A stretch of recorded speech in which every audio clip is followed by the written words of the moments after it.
Well, now that my free therapy sessions are over, or not necessarily free because it costs like $14 a month for Apple TV, but now that my, cheaper therapy sessions are over, I actually might have to consider going to therapy because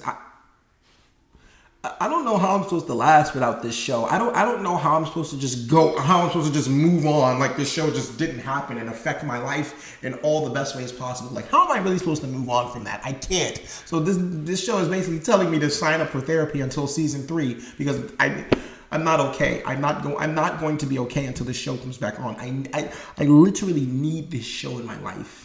And season 2 has completely blown me away. And honestly, it's made me a better person. It's made me want to be a better person.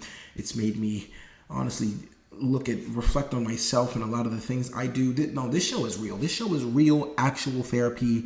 And I can't thank Brett Goldstein and the creators of this show enough because y'all truly have created something that all the world needs.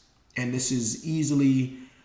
Honestly, this may be a hot take. I think this show is easily better than Ted Lasso. At least as far as 2 seasons versus their 4. In 2 seasons, no, Shrinking has truly become better than Ted Lasso, and Ted Lasso is amazing. But Shrinking is better than Ted Lasso, and it's one of Apple TV's best shows. So without further ado, let's just talk about it, guys, because I don't think any of us are okay. So let's just get to it. Let's just get to it.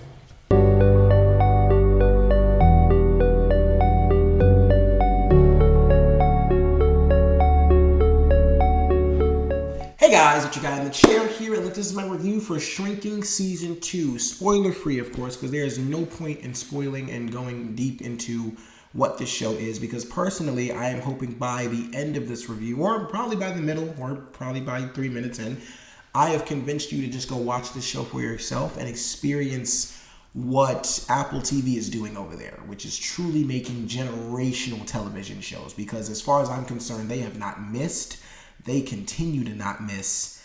And guys, it's really just getting crazy. It's getting crazier and crazier, the amount of gems that Apple TV has on their streaming service. But no, Shrinking is truly one of those shows that are the shows that come into your life and you completely will never forget it. You can't ever forget a show like this. It is one that comes into your life that really changes you, makes you want to be a better person. It makes you actually want to work on yourself and truly just find ways to experience joy in life again if you've been missing that. It's a show that really just reflects on life and how everybody's going through something. It's not just, you. There's all people. Everybody needs everybody. We all need each other in this world. That's like the biggest lesson of Shrinking, that we all need each other. Even if you think you don't need help and your pride gets in the way, ask for help. And even if you fall down a few times and embarrass yourself because people don't really take what you're saying the way you thought they were going to take it, try again. As scary as it is, somebody will listen and they will help. And you could honestly either make a friend out of it, or you just really meet a really nice therapist. Who knows? But regardless, guys, no, I just want to talk about my feelings and just everything. My feelings. My feelings on the show. But I want to talk about my feelings and everything towards, honestly, Shrinking Season 2 and Season 1, because I don't think I did a video for this for Season 1, but I should have, and I'm making up for it now because, like I said, Season 2 for 12 weeks was literally some of the best television I've seen all year. It was much needed because, like I said, those were my therapy sessions. I felt like the more I watched Shrinking after each week, I felt a little bit better about myself inside. I honestly, like I said, just wanted to start working on myself, and I truly needed this show. This was a show that every time Tuesday night came around, I never hesitated to keep checking to see when they were going to post the next episode, because I needed this in my life. And honestly, everything that they presented in the very first season, they build upon that, and it's in all the most unimaginable ways possible, in the best ways. But it's really unfathomable how brilliant the writing is, how incredibly relatable all of these characters are, and how addicted you get to just wanting to keep up with these characters and their lives. And I'm going to go down the list because everybody kills it. But I have to talk about Jason Segel first and foremost, because this is easily the best role I've ever seen him in. And personally, while I am a big fan of Jason Segel, I will say as far as his roles go, the best things I've ever seen him in are definitely Forgetting Sarah Marshall. How I Met Your Mother is personally the best role I think that Jason Segel has ever had. I've never seen the Muppet movie, but I do know that I'm a Muppet, I'm a Man movie, and I know he does really good in that. But Jason Segel here in Shrinking, this is some of the best acting I've ever seen this guy do. It's so good, and it's really a testament to not only like his comedic chops, but the way that he balances the pain and the grief and the dark moments in this show, especially with his character and what his character goes through. It's brilliant to see the spiraling. It's brilliant to see the crash outs. It's brilliant to see the pain and the agony and the misery. And I say it's brilliant because it shows that even the strongest characters, even characters who, and he's strong to a sense, like he's always trying to put on a front like he's okay. He's trying to act like trying to be better for his daughter, especially after what happened in season 1. But it's always a crazy testament to see some of the strongest characters break and crash out and go through things that you didn't think the character could go through because they were so strong on the outside. Like their shells are so hard on the outside, you didn't necessarily think you thought the inside was the same way, but it's not. And that is why I also have to shout out Harrison Ford. Now this may also be a hot take. I've got a lot of hot takes in this video. This might be the hottest of them all. I think this is Harrison Ford's best role ever.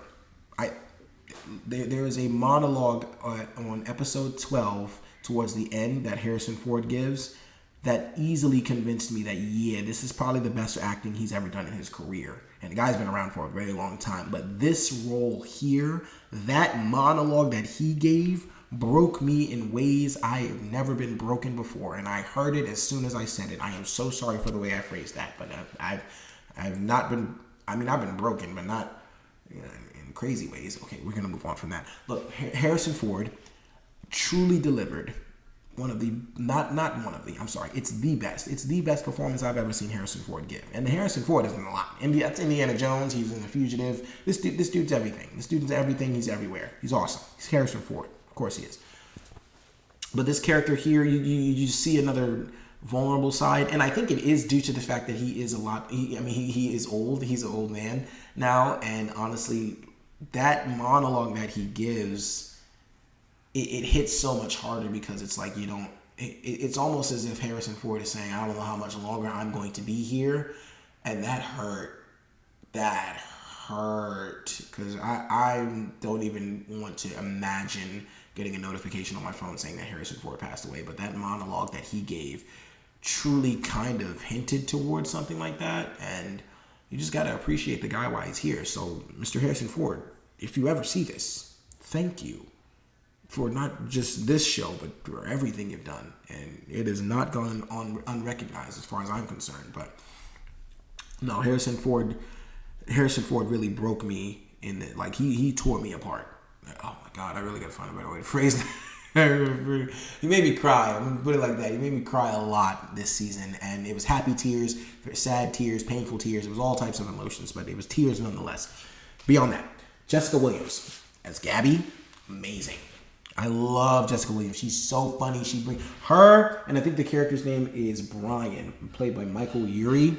They bring so much life to this show. Like I said, all of these characters are so bright and fun and whimsical, except for Liz. Liz sucks in some ways. She got a lot better towards the end, I guess. But I mean, I'll talk about my Liz problems in a second. But all of these characters, and I will include Liz in this statement, all of these characters are amazing. And I think they are needed because you get a very diverse group of characters, a very diverse group of emotions. Everybody's in a different age range. So you have people going through different stages of their lives, going through different things with the relationships of people in their lives. Everybody's going through something different. And so that's why I think this is a show that literally has something for everybody, because there are so many different age groups in this movie. There are so many different characters going through so many different things, so many different races. It is awesome. It is awesome to see. But yeah, shout out to Jessica Williams as Gabby because she is hysterical. Shout out to Michael Urie as Brian because that dude is easily one of the best highlights in the entire show. He is hilarious. Had me dying on a weekly basis. Literally, he only got funnier throughout the show, throughout the season 2 as well. His character only got more funny, and he became easily my favorite character by the end of it all. Beyond that, Lukita Maxwell, I believe her name is, as Alice. Yeah, she's very good in the show as well. Krista Miller.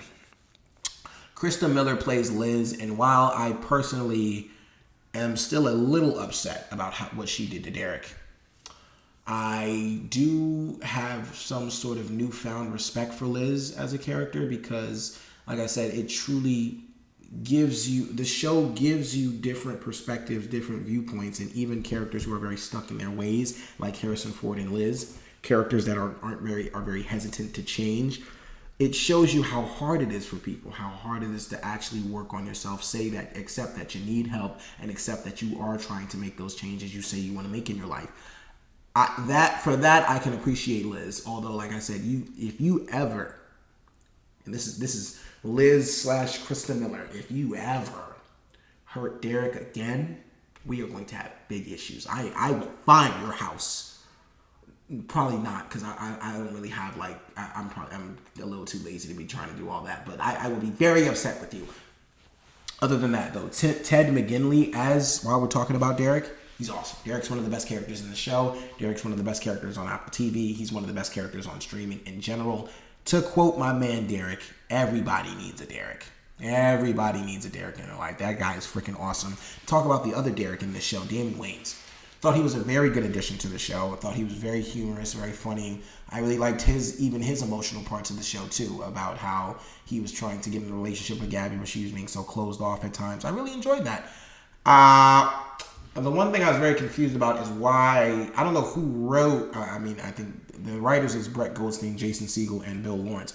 I don't know why we had so many lines about how hot Damon Wayans is. I mean, he's attractive, but hot? Let's slow our roll. And the only reason I'm pointing this out is because they said it so much. Oh my God, like hot? He's cool. Hot? Put the brakes on that, but that's neither here nor there. I just have to keep going. Now, am I missing any other characters? Oh, Sean, of course. Yeah, Sean was more of a highlight in season 1 than he was in this one. He wasn't the biggest focal point, but the stuff between him and his dad, really enjoyed that gradual relationship and getting that in the ways that Sean wanted it to be, as far as him, patching up the relationship with his dad, and that me having the relationship I do with my father. I see a lot of me and myself and Sean, and his relationship and his things. Other than that, who else? Grace? Nah, she's not really that big of a character. I do really, really, really, really like the addition of Summer. And, of course, the person I can't believe I even forgot, Brett Goldstein. I can't remember the guy's name, but let me see if I can find the character's name. Brett Goldstein. I don't know. But he basically played the guy that ended up killing Jason Segel's wife, and way before the show started, but he's the guy. He is revealed to be the guy who killed his wife, and that entire story really made me cry so much more than I thought I was going to, and a lot more than I felt like, and not more than I needed to, but it was just so much crying going on, and it's mainly due to the fact that Brett Goldstein gives an immensely powerful performance as this character. Brett Goldstein really took my breath away because he is the exact opposite of Roy Kent.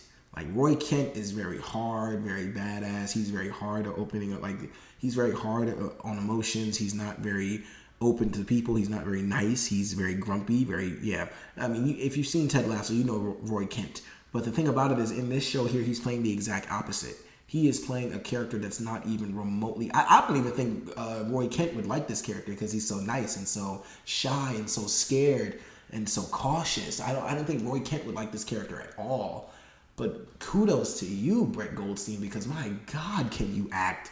The episode 12 of this season is truly one of the best episodes of the entire series. And honestly, one of the best episodes of TV I've seen all year. It truly had me crying like a baby, especially the end when Jason Segel and Brett Goldstein end up linking and having their conversation at the end. At the train, oh my God, the train station almost broke me, because if that would have happened, I wouldn't have been okay. Would not have been okay. But seeing that relationship build throughout the show, seeing the things that Jason Segel had to revisit about himself and revisit about that specific time of his life and the things that it did to him, I'm telling y'all, man, this show is real. This show is life. I mean, I'm telling you, like, I personally don't think there's any way in hell you can watch a show like this and not want to be a better person afterwards. I just don't think it's possible. But here we are. I mean, well, no, not here we are, but because I want to be better. And I know for a fact that anybody else who has turned on this show, at least from my comments on TikTok, you guys want to be better too. And this show, it truly speaks to a whole nother part of your heart, one that maybe you didn't even know existed until now. But no, this show is one that I do believe that everybody in the world needs. Like, it is a show to not only show you that you're not alone in your feelings, you're not crazy, that you're not like wacky, you're not just whatever situation you're going through, basically. I'm sorry, I was trying to catch my words there, but whatever situation you're going through in life, you're not alone. Whether it's you, the loss of somebody, you breaking up with somebody, you having a difficult relationship with someone in your family. I mean, the show speaks on so many different aspects of life and just how life can hit us in so many mysterious ways, but it also teaches us how to get back up. It teaches us how to keep going. It teaches us how to honestly deal with these things, how to reflect on ourselves, how to respond the next time we are in a situation that really messed us up at one point in our lives. It's brilliant television. It's as simple as that, guys. It is absolutely brilliant television.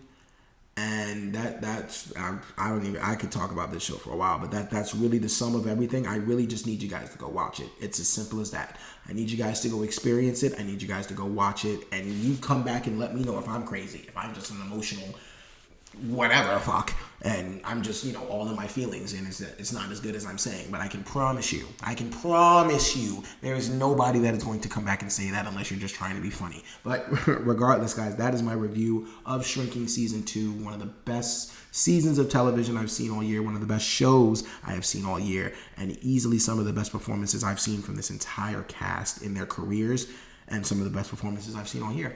And thank you guys so much for watching. So look, check this out. If you have seen Shrinking Season 2, let me know in the comments below what you thought. If not, go do me a favor and watch Season 1 and Season 2, because you're going to need a whole box of tissues. You're probably going to go through 2 of them. Thank you guys so much for watching, though. I really do appreciate it. Look, guys, be sure to like, share, subscribe, all that good stuff and so much more. Look, this is your guy in the chair. More content coming to you soon.